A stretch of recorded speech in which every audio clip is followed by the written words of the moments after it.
എന്നെ വിഷമിപ്പിച്ച ഒരു രംഗം കൂടെ പറഞ്ഞുകൊണ്ട് ഞാൻ അവസാനിപ്പിക്കാം. ഞാൻ ഇന്നലെ സാന്ദർഭികവശാൽ മനോരമ ചാനൽ വെച്ച് നോക്കിയപ്പോ ബത്തേരിയിൽ മാനന്തവാടിയിൽ കത്തോലിക്ക സഭയുടെ ബഹുമാനായ ബിഷപ്പ് ജോസ് പെരുന്നേട എന്ന് പറയുന്ന പിതാവ് കെ സുരേന്ദ്രനെ സ്വീകരിച്ചിട്ട് മോദിയുടെ ഗ്യാരണ്ടിയുടെ പുസ്തകം റിലീസ് ചെയ്തിട്ട് ചിരിക്കുന്ന ഒരു രംഗം ഞാൻ കണ്ടു.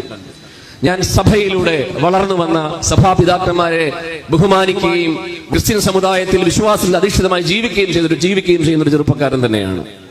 പക്ഷെ എന്നെ ഏറ്റവും കൂടുതൽ ഭയപ്പെടുത്തുന്ന ഭീതിപ്പെടുത്തുന്ന ഒരു രംഗം കെ സുരേന്ദ്രനെ സ്വീകരിച്ചതിന് ശേഷം അദ്ദേഹം നൽകുന്ന ഗ്യാരണ്ടിയാണ് ഭാരതത്തിന്റെ ഗ്യാരണ്ടി എന്ന് പറയാതെ പറഞ്ഞുപോയി കത്തോലിക്ക സഭയുടെ അധിപനായ മനുഷ്യൻ.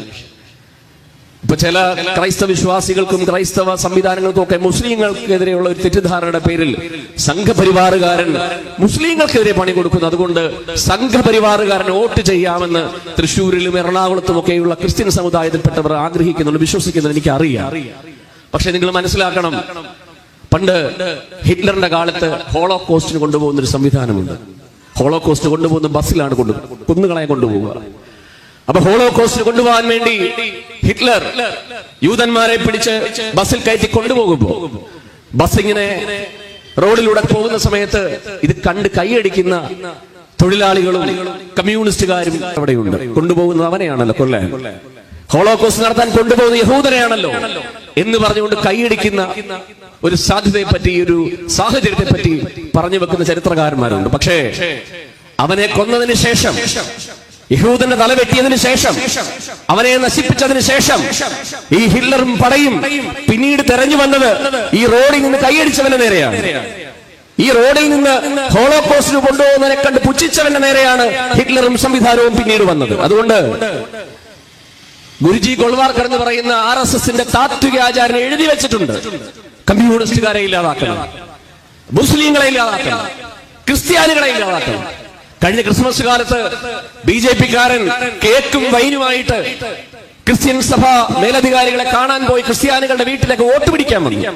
ക്രിസ്ത്യാനികളുടെ വീട്ടിലേക്ക് വോട്ട്, കേക്കും വൈനുമായിട്ട്. അന്ന് ചില സഭാ നേതാക്കന്മാരൊക്കെ സംസാരിച്ചപ്പോ ഞാൻ ചോദിച്ചൊരു ചോദ്യമുണ്ട്, വരട്ടെ, സ്വീകരിക്കാം അവരെ, അവരുടെ വൈനും കേക്കും കുടിക്കാം.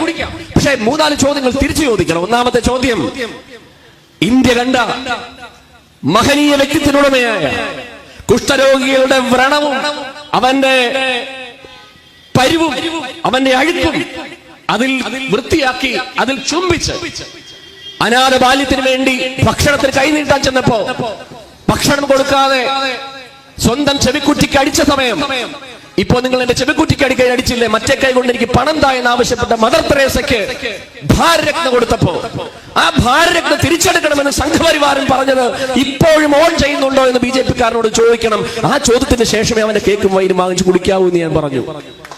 അത് മാത്രമല്ലല്ലോ, നമ്മൾ കണ്ടതല്ലേ കഴിഞ്ഞ ദിവസം തെലങ്കാനയിൽ ഒരു സ്ഥാപനം, ഒരു വിദ്യാഭ്യാസ സ്ഥാപനം ജയ് ശ്രീറാം എന്ന് വിളിച്ചുകൊണ്ട് കന്യാസ്ത്രീകളെ ആക്രമിക്കുന്നു. തിരുസ്വരൂപം, ക്രിസ്ത്യൻ സമുദായത്തിൽപ്പെട്ടവർ സ്വന്തം അമ്മയേക്കാൾ കൂടുതൽ ഒരുപക്ഷെ സ്നേഹിക്കുന്ന മാതാവിന്റെ തിരുസ്വരൂപത്തിലേക്ക് ജയ് ശ്രീറാം എന്ന് വിളിച്ചുകൊണ്ട് കല്ലെറിയുന്നു. ഗ്രഹാം സ്റ്റെയിൻ എന്ന് പറയുന്ന മനുഷ്യനെയും കുടുംബത്തെയും പച്ചയ്ക്ക് കത്തിച്ചവന് പാർലമെന്റിൽ അവന് സീറ്റ് കൊടുത്ത് അവനെ MP ആക്കിയ സംഘപരിവാർ സംഘം. അവസാനം സ്റ്റാൻ സ്വാമി എന്ന് പറയുന്ന ഒരു ജെസ്യൂട്ട് പാതിരി, 83 വയസ്സുള്ള ഒരു ജെസ്യൂട്ട് പാതിരി, ഭീമാ കൊറേഗാവ് കേസിൽ അന്യായമായി അദ്ദേഹത്തെ അകത്താക്കിയതിനു ശേഷം ആദിവാസിക്കും ദളിതനും വേണ്ടി വിമോചന സമരം നയിച്ചതിന്റെ പേരിൽ UAP എന്ന് പറയുന്ന കിരാത നിയമം, അതിന്റെ നിയമത്തിന്റെ അടിസ്ഥാനത്തിൽ INA പിടിച്ചകത്തിട്ടതിനു ശേഷം ആ മനുഷ്യൻ നീതിപീഠത്തോടും സംഘപരിവാർ സംവിധാനത്തോടും പറഞ്ഞത്, എനിക്ക് ജാമ്യം വേണ്ട, എനിക്കൊരു സ്ട്രോ തരൂ, എന്റെ കൈ വിറയ്ക്കും, ഭക്ഷണം കഴിക്കാൻ, ചായ കുടിക്കാൻ, എന്റെ ഗ്ലാസ് പിടിക്കാൻ എനിക്ക് കഴിയില്ല, ഒരു സ്ട്രോ തരൂ എന്ന് പറഞ്ഞപ്പോ ആ സ്ട്രോ കൊടുക്കാൻ വേണ്ടി 50 ദിവസം നീട്ടിക്കൊടുക്കുകയും ആ 50-ാം ദിവസം വെള്ളം കുടിക്കാൻ കഴിയാതെ, മരുന്ന് കഴിക്കാൻ കഴിയാതെ, പക്ഷാഘാതം പിടിപെട്ട് മരിച്ചുപോയ ജെസ്യൂട്ട് പാതിരിയായിട്ടുള്ള മനുഷ്യൻ നമ്മുടെ മുമ്പിൽ നിൽക്കുകയാണ്. ഇതൊക്കെ പരിഹരിച്ചിട്ട് വേണം, ഇതിനൊക്കെ മാപ്പ് പറഞ്ഞിട്ട് വേണം, ഇതിനൊക്കെ ഈ ഇന്ത്യയിലെ മുഴുവൻ ജനങ്ങളോടും നിരുപാധികം മാപ്പ് പറഞ്ഞിട്ട് വേണം ക്രിസ്ത്യാനികൾ വോട്ട് പിടിക്കാൻ. അതുകൊണ്ട് ഇവർ പടച്ചുവിടുന്ന മുസ്ലിം വിദ്വേഷം നെഞ്ചിലേറ്റി, ഇവർ പടച്ചുവിടുന്ന അനാവശ്യമായ മുസ്ലിം വിദ്വേഷം അതിന്റെ എല്ലാ സീമകളും ലംഘിച്ച്, വർഗീയവാദത്തിന്റെ എല്ലാ സീമകളും ലംഘിച്ച് മനുഷ്യനെ വിഘടിപ്പിച്ചതിന് ശേഷം ക്രിസ്ത്യാനികൾ വോട്ട് പിടിക്കാൻ വരുന്ന സംഘപരിവാറിന്റെ മുഖത്ത് നോക്കി നിനക്ക് വോട്ടില്ല എന്ന് പറയാനുള്ള ആർജവം ഈ നാട്ടിലെ മതേതരത്തിൽ വിശ്വസിക്കുന്ന മനുഷ്യർ കാണിക്കണം. അത് കാണിച്ചില്ല എങ്കിൽ കേരളം മറ്റൊരു വർഗീയമായ സ്ഥലമായി മാറും. അതിന് ആം ആദ്മിക്കാരന് ഉത്തരവാദിത്തമുണ്ട്, അതിന് CPM-കാരന് ഉത്തരവാദിത്തമുണ്ട്, അതിന് കോൺഗ്രസ്സുകാരന് ഉത്തരവാദിത്തമുണ്ട്.